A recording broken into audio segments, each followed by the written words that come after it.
Bonjour et bienvenue à notre Facebook Live politique en direct de Paris Match pour débriefer l'actualité de la semaine, dominée par la désignation surprise de Christophe Castaner comme futur patron de La République En Marche, le parti présidentiel. Et la surprise, c'est surtout que, si c'en est une, c'est qu'il a été directement choisi par un électeur, Emmanuel Macron. Après tout, le Nouveau Monde emprunte aussi au Vieux Monde, à cette 5e République qui fait qu'en général, le patron du parti présidentiel, c'est souvent un proche du président de la République. Et c'est le cas avec Christophe Castaner, fidèle d'entre les fidèles d'Emmanuel Macron. Il était déjà secrétaire d'État aux relations au Parlement et indispensable porte-parole du gouvernement. Christophe Castaner, 51 ans, s'apprête à devenir le 18 novembre prochain, lors du congrès fondateur de la République En Marche, le patron du parti présidentiel. Sacrée trajectoire, puisqu'en 6 mois, l'ancien maire de Forcalquier, c'est une sous-préfecture des Alpes de Haute-Provence, a pris l'ascenseur dans le nouveau monde de la Macronie. Une belle récompense pour l'ancien socialiste que ses ex-camarades qualifiaient autrefois de simplet. Il est vrai que c'était un député socialiste plutôt obscur qui a fait peu parler de lui jusqu'au régional de 2015 où il livra le combat contre le FN de Marion Maréchal Le Pen et le républicain Christian Estrosi et dut retirer sa liste au second tour pour éviter une mauvaise surprise avec la victoire du FN en PACA. En tous les cas, Casta, comme l'a surnommé le chef de l'État, devient le maillon fort de ce dispositif politique. Mais alors pourquoi est-ce qu'il a été choisi par Macron? Parce qu'il est un bon porte-parole du gouvernement? D'abord, il coche beaucoup de cases. Ici, il est peu connu du grand public. C'est un des rares visages de la Macronie depuis le début de l'élection d'Emmanuel Macron. C'est un porte-parole efficace.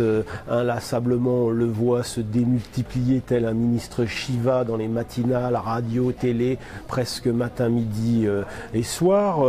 Il a plutôt commis un sans faute, à part quelques lapsus, quelques petite bourde que lui ont reproché ceux qui n'aiment pas son accent chantant. Et puis il a réussi par la magie du verbe à renouveler cette vieille langue de bois si particulière, avec cette petite musique très Castaner, son débit à la mitraillette, son accent méridional et ce look bobo de province avec sa barbe de 3 jours. Volontiers Castaner, il peut à la fois vendre les réformes du gouvernement, déminer les polémiques et surtout simplifier la pensée complexe du président de la République.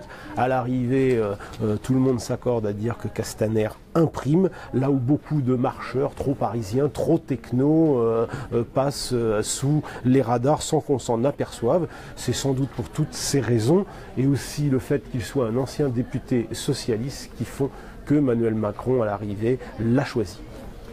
Vous voulez dire c'est parce qu'il vient de gauche et qu'on accuse Macron d'être à droite qu'il l'aurait choisi? Il faut reconnaître que, on l'a dit, il est bien vu par le chef, il est bien aimé par les marcheurs et puis surtout Christophe Castaner, le provincial, et surtout un ancien député socialiste, ce qui évidemment est un élément qui n'a pas échappé au président de la République, soucieux de rééquilibrer un peu son dispositif politique au moment où lui qui a été élu massivement par les électeurs de la gauche modérée mène au pouvoir une politique de droite libérale assumé et donc il est temps de rééquilibrer ceux en même temps en nommant Christophe Castaner, ancien député socialiste, jambe gauche en quelque sorte d'Emmanuel Macron.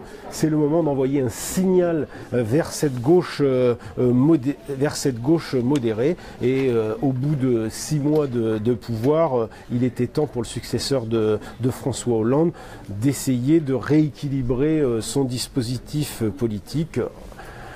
Avec Christophe Castaner, il espère ainsi mettre en marche sa jambe gauche. C'est bien l'objectif de cette nomination. Christophe Castaner, qui ne souhaitait pas vraiment au départ prendre la tête du parti, espère en tout cas rester ministre. Il l'a laissé entendre. Il devrait vraisemblablement lâcher le porte-parole, ce qui ouvrira la voie à un petit remaniement technique. Il faudra trouver un nouveau porte-parole, peut-être un nouveau secrétaire d'État aux relations avec le Parlement. Quant à Christophe Castaner, il va devenir chef de parti et va remettre à plus tard le rêve qu'il caresse, celui de devenir ministre de l'Intérieur. Et ce qui n'est pas du tout évident, c'est de devenir prendre la tête du parti de gouvernement principal, surtout un parti qui est en pleine construction en fait.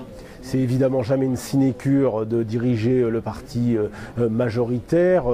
Les exemples dans la 5e sont légion, de fidèles qui dirigent le parti et qui ont un destin d'apparatchik. On pense à Jean-Christophe Cambadéliste tout près de nous, mais il y en a eu d'autres avant. C'est jamais simple, c'est une tâche ingrate, d'autant plus pour d'autant plus pour Christophe Castaner qui devra construire de A à Z un parti, transformer une espèce de gigantesque communauté d'internautes en vrais militants politiques. Tout ça avec en ligne de mire les européennes en 2019 et surtout les municipales en 2020. Il part d'une page blanche. Ce parti n'a quasiment aucun élu. À lui de constituer une armée d'élus pour aider Emmanuel Macron en 2022 lors de la prochaine élection présidentielle.